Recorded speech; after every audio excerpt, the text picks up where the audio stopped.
My name is Gerald Gloade, and I'm from the Mi'kmaq DeBerg Cultural Center. Today I'm going to be talking about the 13 moons that we have in our ecological calendar. And again, a lot to deal with the verb-based language that we have here in our culture. First, talking about the Mi'kmaq people. This is the land that we occupy. It's all of Newfoundland, all of Nova Scotia, all of Prince Edward Island, the Gaspé Peninsula of Quebec, the central and eastern shores of New Brunswick, and even a bit of northern Maine. So this is the land of the Mi'kmaq people. What we have today in a contemporary Julian calendar or a Gregorian calendar is we've got a 12-month period. Now the months of the year basically talk about the planet Earth's travel around the sun and 12 locations that we reach in there as we pass from one month to another. So our typical Gregorian calendar looks like this. Starts off with the month of January with 31 days, February with 28, then March goes 31, 30, 31, 30. July and August both have 31 days. September again with 30, October is 31, November has 30. December and January both have 31 days, sort of back to back. And even looking back at February again, that 28-day calendar changes every 4 years with leap year. And we have, boom, we have the 29th day of February every 4 years.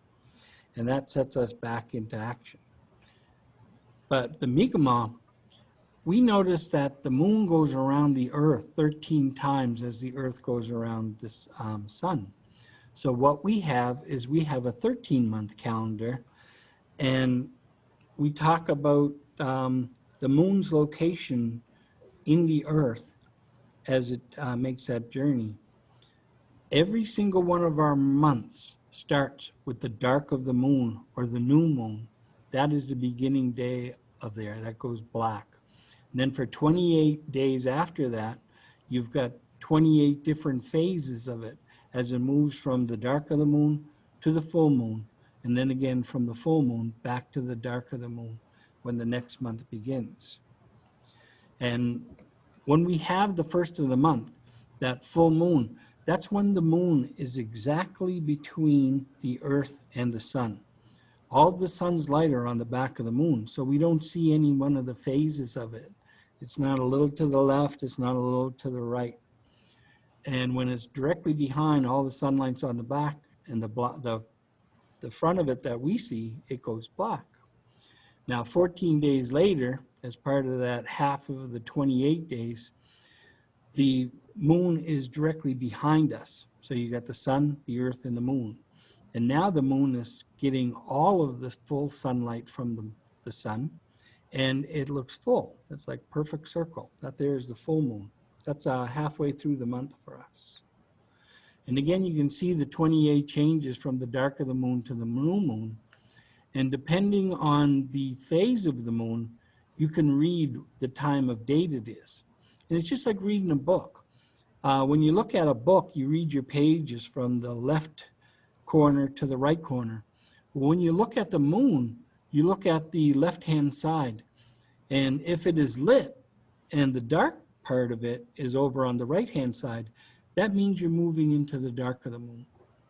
And then again, what happens is if it's dark on the left-hand side and it's lit on the right-hand side, that means you're making the journey to the full moon. So this is what happens as it goes around the planet Earth. It changes these phases, and each one of these phases represents a different day in our lunar calendars. Again, with 13 months, you see here the 12 months of calendars we use today from January to December. The yellow is the Mi'kmaq months of the year. And Mi'kmaq is a verb-based language. So when you see these words, they definitely mean something. Now looking at the yellow words, when you see things like Punamakewikus, you see EQs on everything on there. That means the time of the year or the month of the year or even the moon of the year that this happens, like prefixes and suffixes. The only exception to that is the month of February, Apuganajit. Apuganajit is our god of winter. And February is the hardest fall of snow at the part of our year. So it's sort of the worst month of year for snow. So that's why we name it specifically after our god of winter. Again, this is our moon. And people talk about the man in the moon, and we have our man in the moon too. But we don't see the eyes and nose and mouth of the man. We see a man sitting on a blanket by a campfire. And again, he's smoking his pipe. You can see his hand holding the pipe stem and even the pipe stem itself. And the blanket that he's sitting on his head. He even has a headband with a little feather on the back of it as the smoke bellows out from this campfire. Another thing that we have is we have our ecological calendar, and what it represents is all the things that take place in the environment as the earth goes around the sun. It's divided up into 4, giving us our 4 seasons, and each one of our seasons now has 3 months. 3 times 4 is 12. We have a 12-month calendar now. And again, with those 3 months, each one of those is named after something that goes on in the environment. Now you see, this isn't just an image of 12 different events that happen.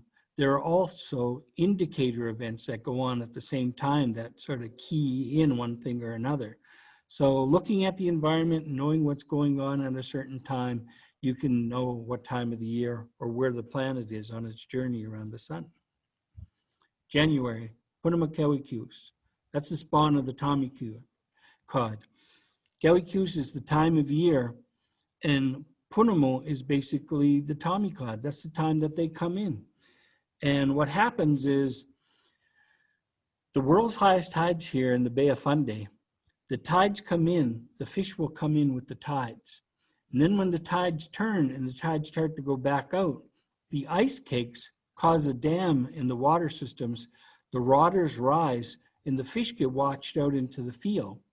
Once it reaches sort of maximum capacity, the water pushes the ice cubes out, the water's levels drop, and our ancestors would literally walk the sides of the rivers picking fish, the ones that were distributed from the river system up into the fields that ran on either side of them. So that was the time of year that happened, January. February, Apugnagit, the sun is very, very strong. And again, that there is the hardest time of the year. Apugnagit is our god of winter. We definitely acknowledge him, and we tried to appease him by making him happy, and that way we get an early spring. February 2nd is sort of the indicator for Groundhog's Day. As this little groundhog comes out of his den and sees his shadow, he gets scared, so he goes back inside of his den, and we're going to have another extended winter of 4 to 6 more weeks of snow. Now, with the Mi'kmaq culture, we try to appease the god of winter by including him in our meals. So what we do is we set a feast out. When you're setting your plate for supper, you add an extra plate, and you take it outside, and you leave an offering for the god of winter. Now, some people celebrate this on January 31st, the day before the month of February. Some people celebrate it on February 1st, which is the dark of the moon in February, or the 2nd month. But some of our traditional people who knew that, well, when we used to have a 13-day calendar, there was only 29 months or 29 days in a month. So they celebrate on January 29th, the Feast of Apugnagit, because they know that after that day, that would have been the 1st of February or the 1st of Apugnagit. Those are the ones that are very, very traditional. But the thing is, Apugnagit is a Mi'kmaq. He's a Mi'kmaq wizard, and he's a shapeshifter. And he comes in the form of anything. So you put your offering out there, he could turn himself into a blue jay and come get his feed. He could come as a crow. He can come as a fox. He can come as a squirrel. Or he's so clever, he could come disguised as your neighbor's dog. Somebody is going to come to claim that offering of food that we have left on the Feast of Apugnagit. That there is a time for gathering. It is a time for celebration. And traditionally, the month of February is the hardest time of the year, and it's coming on to the end of winter. March, everything is new again, and things are starting to thaw out. Food is starting to become available. Same with fishes are starting to become available. There's a lot of things that are going on at this time of year. And one big thing is the sharing of your resources. February, your supplies are getting low. You have to look after your other community members. You invite them all together and you share your resources to get through these hard times. February 22nd, the full moon on this particular year. The Mi'kmaq celebrate that as the full snow moon, because that there is usually the time period that we get the heaviest snowfalls of the entire year. It's also called the full hunger moon because the snowstorms are so bad that you can't get out to fend for yourself. You can't get out hunting, you can't get out gathering or going to get material. You have to prepare for the full moon in February every season in order to get through it. When you take a look at historically at White Wand back there in 2004, it fell during the full moon in February, and it was a major, major snowstorm. Again, even in 2013, we actually had more snow than White Wand, and it knocked out power to some 500,000 residents in Atlantic Canada, as well as the New England states. And you can see that even this map goes well down into New York and Washington. It's like, it was a major, major snowstorm. And even 2015, some 5 years ago, we had more snow in 2004. And again, you can see the size of that snowstorm that hit during the full moon in February. So usually you get a school day off. When you take a look at this year's calendar, like say 2021, you look at the month of February and you're like, where's the full moon falling in? And you find the full moon in February, you're going to have a day off of school in the form of a snow day, either a couple days before it or a couple days after. Happens all the time. And then that gets us into March. March is maple syrup time. It's the beginning of spring. Things are starting to thaw out and starting to come to life. Maple syrup is definitely happening at that time of year. The ground is thawing. The trees are taking the moisture to feed the leaves, and that moisture inside the trees can be tapped.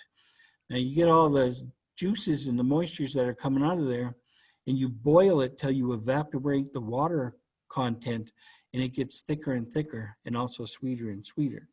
So that's where we get our maple syrup from. Another thing that's happening at this time is insects are starting to come out of hibernation. And when we see the fireflies coming out, we go in to collect our first harvest of bark.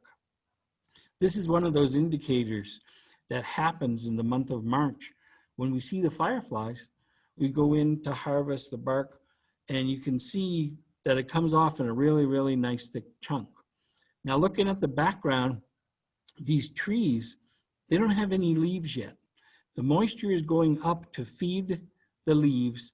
The leaves are going to grow, and then once they are fully grown, chlorophyll in their leaves turns the sun's energy into food for the rest of the tree, and then it comes back in through the tree during other vessels inside the layers of bark. In March, when it's first comings out, it comes off really, really thick. April is bird laying eggs time, and eggs are something that the Mi'kmaq did not have on a daily basis like we have today. You just can't go down to your superstore or Sobeys to get a dozen eggs. We had the eggs whenever the birds were laying them. And that's everything from geese eggs to duck eggs to seagull eggs to terns or partridge. Any bird lays their eggs in the spring, and that was our time to collect them. May is frog croaking time, and that there's when the frogs start singing, the little spring peepers. Now they're coming out of hibernation because the ground is starting to thaw out as well. And what happens is the frogs croaking tells on somebody else. The Mi'kmaq are like, well, who lives in the mud with the frogs? And that's like the eels. So when the Mi'kmaq hear the eels croaking, or the frogs croaking, we go fishing for eels. One's connected to the other. Different people from different places say that things happen. They say that when the alder leaves are as big as a mouse's ear, that's when the sea run trout come in, and that's the time to go fishing. And so that you're coming on to like March and April, May. This is happening before June. Now what's happening in June is Nibi Kawikus. Again, Kawikus is the time of year. Nabik is leaves. That's the Mi'kmaq word for leaves, and June is when the leaves are in full blossom. They're fully developed. That's when that little bug comes out again, the firefly. But this time he's looking for a mate, and he's flying around with his little butt light on. And when the Mi'kmaq see that happening, we go back into the woods to harvest birch bark again. And again, in the background, you can see all the leaves are fully flushed on the trees in the background. And the moisture is between the layers of bark. So it comes off and it peels off in 7 different layers. We use that type of material for different things. So we have to watch for the indicators to tell us when it's time to do certain things. June is also National Aboriginal Day, and that originates with our sunrise ceremony. You've got a group of people whose spirituality follows the rising sun. Now, June 21st is National Aboriginal Day. That there is when the sun pops up on the east and it is farthest up towards the north. That is the longest day of the year. It doesn't get dark till 9:30, 20 to 10. And I usually ask the students, I'm like, when you guys are on summer vacation, it gets dark really late. But when you're on Christmas vacation, it gets dark really early. It gets dark by 4 o'clock.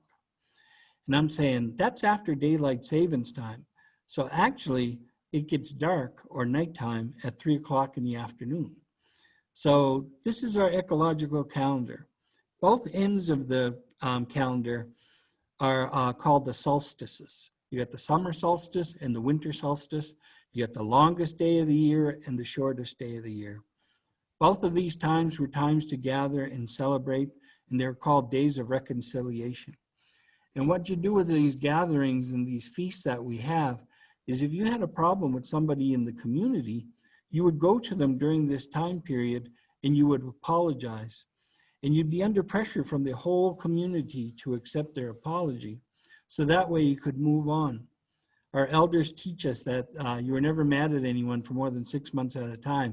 And you had to leave things behind you in order for you to grow and go on your way. So these were definitely times of celebration. And again, June 21st is National Aboriginal Day, and it's not an arbitrary day that was just set aside by the government to celebrate it. It is our definitely celebration day for Native nations all across our country and North America as well.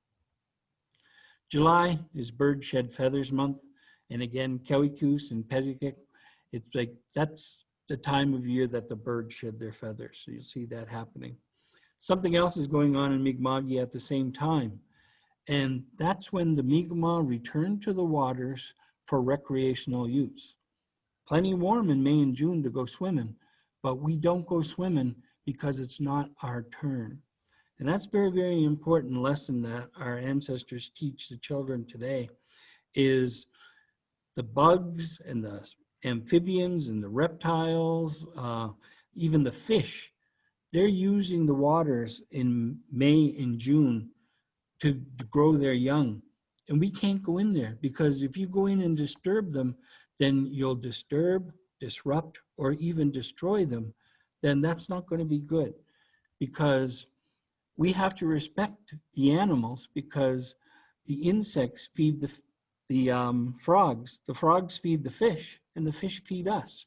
So it's a cycle of energy and a cycle of food that we have to understand and respect and know your place in the cycle and know your responsibility to the rest of it. Because if you disturb or disrupt it, it's not going to happen. So we do this to sort of make sure that there's food for the next generation of people that are coming. Another thing that happens in July is lightning strikes the planet Earth here in Canada more times in the month of July than any other month of the year. And the Mi'kmaq said that you can't go swimming until the month of July, till after the first lightning storms. And lightning strikes the earth here more times in July, you can see, than any other time of the year, almost twice as many lightning storms in July. And the thing is that lightning purifies the water.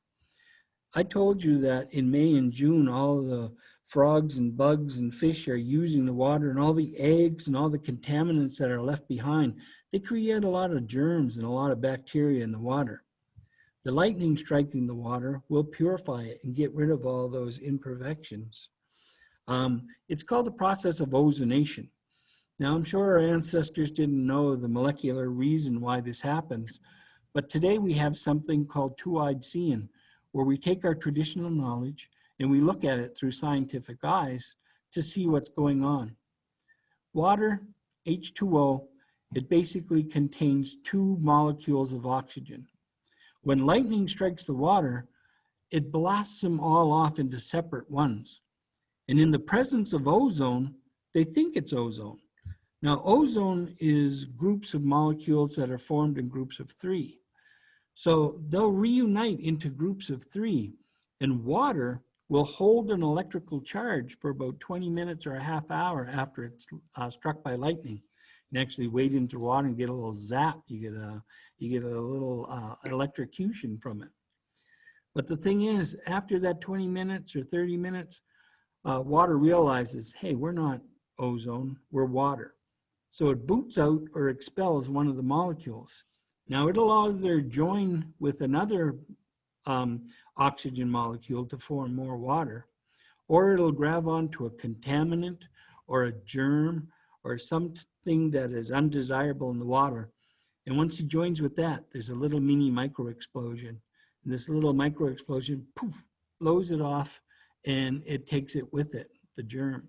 So all you're left with is pure clean water, free of any contaminants. That's July. August, we got ripening time. A lot of the berries, a lot of the fruits, a lot of the things are starting to available, even August apples. You're starting to get the first of the apple season that runs into later September and even October. Even now we have varieties of strawberries that you can grow and pick right up until November. So things have definitely improved here, but August is that time of ripening. This time is between July and August. You got the most number of days, 31 days each. That's 62 days during these 2 months. That's where we had our 13th month, and that's sort of been knocked out. Today it's still celebrated, and it's called the supermoon. And what happens is July is the hottest time of year, and water evaporation from the moisture, it goes into the air, and those little droplets of water act like a magnifying glass. And if you look at the full moon in August, you're going to see that the moon is about 16% bigger than it usually is any other time of year, and it's also 30% brighter. The Mi'kmaq used to call this Kejikus, and that there is the great moon. The reason why we dropped this is because, it's like I told you, there was another time period of 31 days through 2 months, is December and January. In the month of December, we have the king moon, and it does the same thing. And it's because of the same reason. It's the crystallization of moisture that's in the atmosphere. And what it does is it acts like a magnifying glass again. So we had 2 of those moons, so we dropped the one in the summer. So now we went from 13 months of the year to 12 months of the year. And it's because it does this twice. September, moose calling time. That there's the time that the Mi'kmaq turned to hunting. And a lot of people say that, well, hunting season doesn't happen till October or November. And we're like, the Mi'kmaq celebrate it during Mi'kmaq time.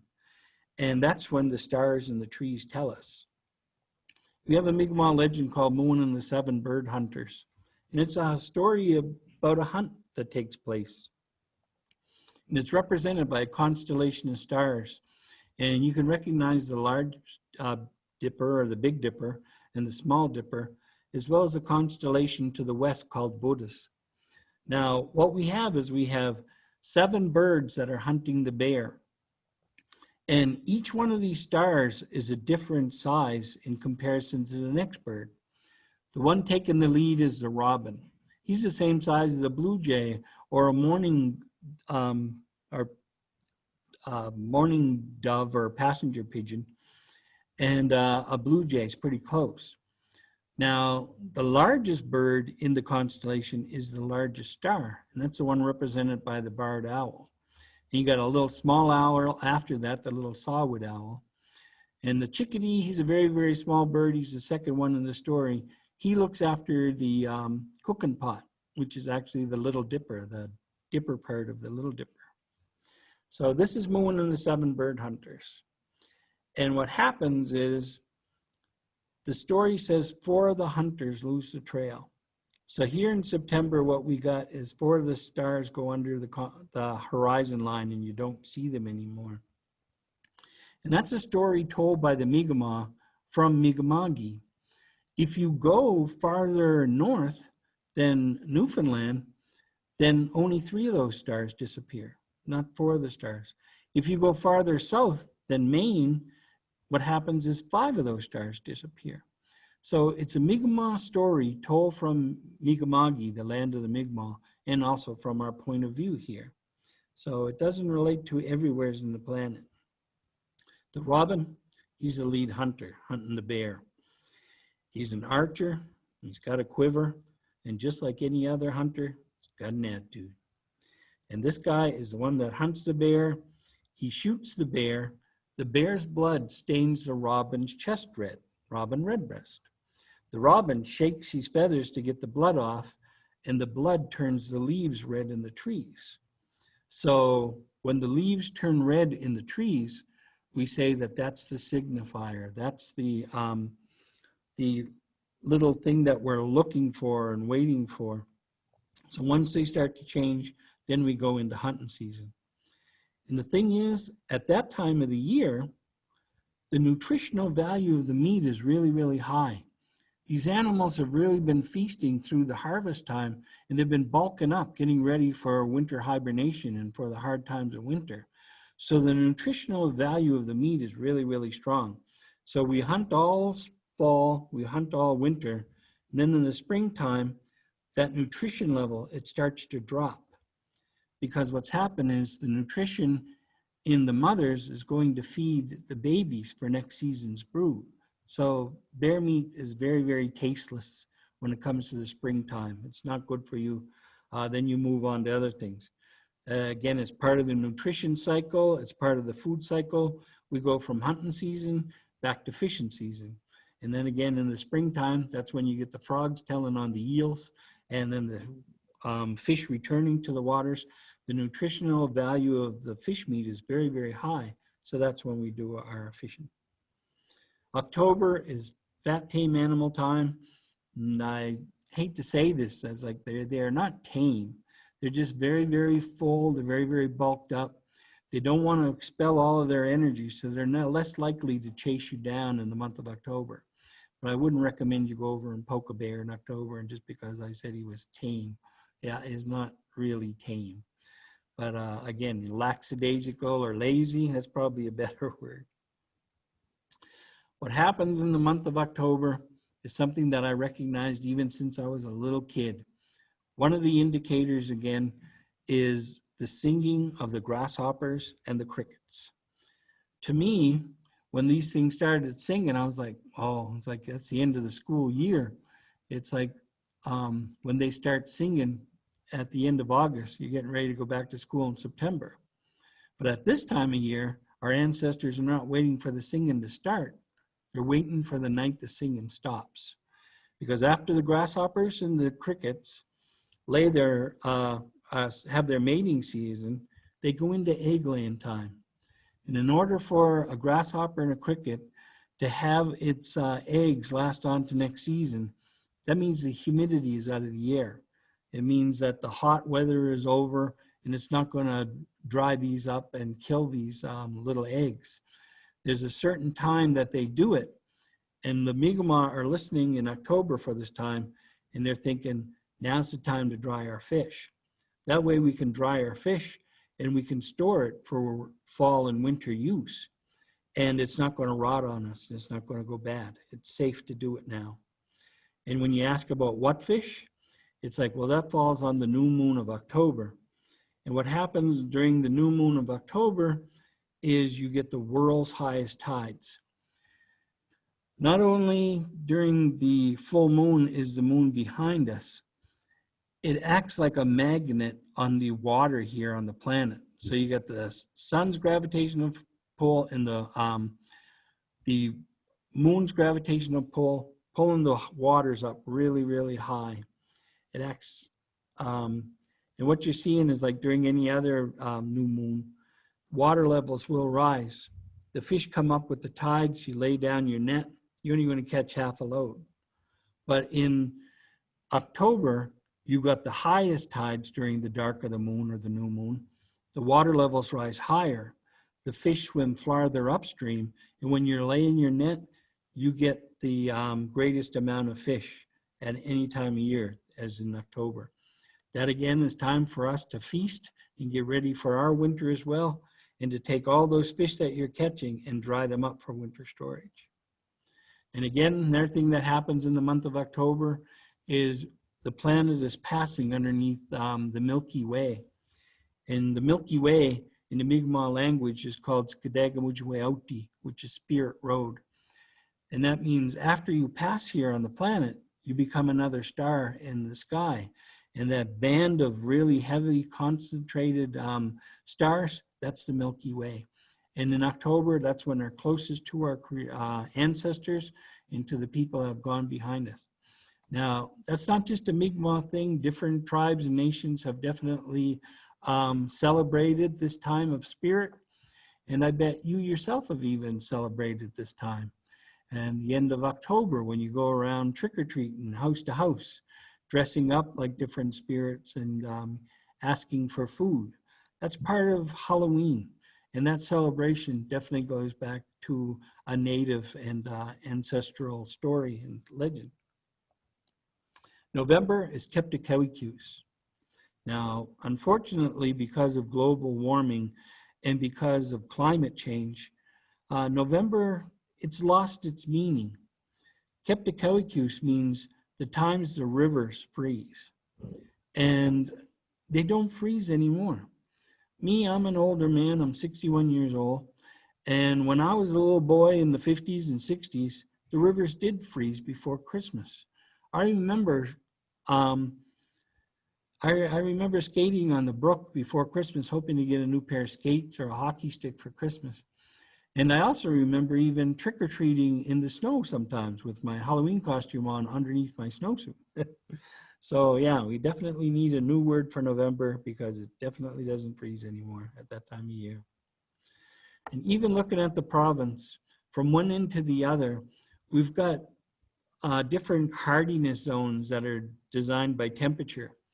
Way down in the valley, that little pink part, they're about 2 weeks of us ahead of us here in Truro, and sort of that orangey part. Now, right in the center part of Nova Scotia, we're about 2 weeks ahead of Cape Breton. The northern part of Cape Breton is 2 weeks behind us. So what happens is, from central Nova Scotia, if you go to the west, you're going ahead in time 2 weeks. If you go towards the east, you're heading sort of 2 weeks behind again. So there's like a month difference, 2 weeks and 2 weeks. That's 4 weeks. That's a whole month. So things that become in season down in the valley, they go out of season, and then they come available in central Nova, and then they go out of season, and then they become available in Cape Breton. To show you an example, my wife was saying, I want a nice feed of corn before the season is over. She said, don't go to Avery's. She said, Avery's gets all their produce from the valley, and their corn is done.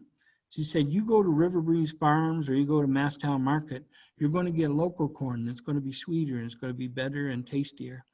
So her knowledge about these different plant hardiness zones definitely leads to the Aboriginal way of thinking about how things became available at certain times of the year.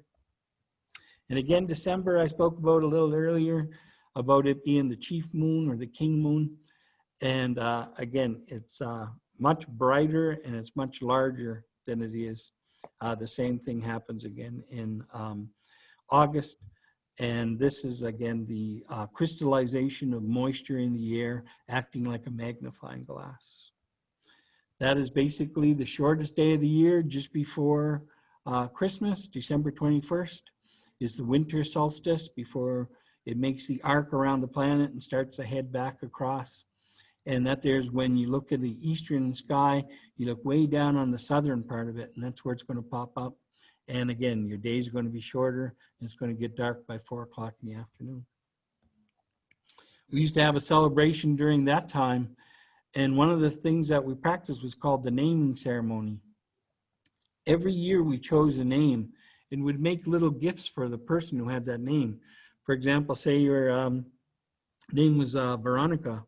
It's like everyone in the community named Veronica received gifts. And this one in the form of a shaved cross. It sort of went from our traditional December winter solstice celebration to Christmas. And now we don't celebrate it as much, but we still keep the Christianity part in our culture as a celebration of Christmas time.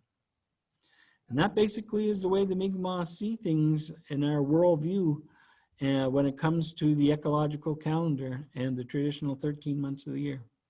So once again, I'd like to say thank you, and I hope you learned something today. Okay, bye-bye.